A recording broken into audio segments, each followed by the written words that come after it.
राधे राधे। आज मैं आपको होलिका दहन की कथा सुनाऊंगी। प्राचीन समय की बात है, जब बुराई और अच्छाई के बीच अद्वितीय संघर्ष चल रहा था। उसी दौर में एक हिरण्यकश्यप नाम का अत्यंत शक्तिशाली असुर था, जिसने पूरे संसार में आतंक मचा रखा था। लेकिन उसकी एक कमजोरी थी, उसका बेटा जो विष्णु भगवान का परम भक्त था। हिरण्यकश्यप नहीं चाहता था कि कोई भगवान की पूजा करे, खासकर उसका अपना बेटा।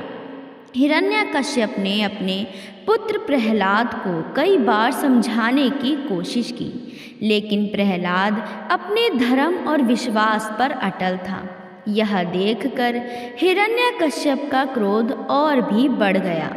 उसने कई बार प्रहलाद को मारने की कोशिश की, लेकिन हर बार भगवान विष्णु ने उसकी रक्षा की। और फिर हिरण्यकश्यप ने अपनी बहन होलिका से सहायता मांगी। होलिका के पास एक वरदान था कि वह आग में नहीं जल सकती। हिरण्यकश्यप ने सोचा कि अगर होलिका अपनी गोद में लेकर प्रहलाद को अग्नि में बैठ जाएगी तो प्रहलाद जल जाएगा और होलिका सुरक्षित रहेगी।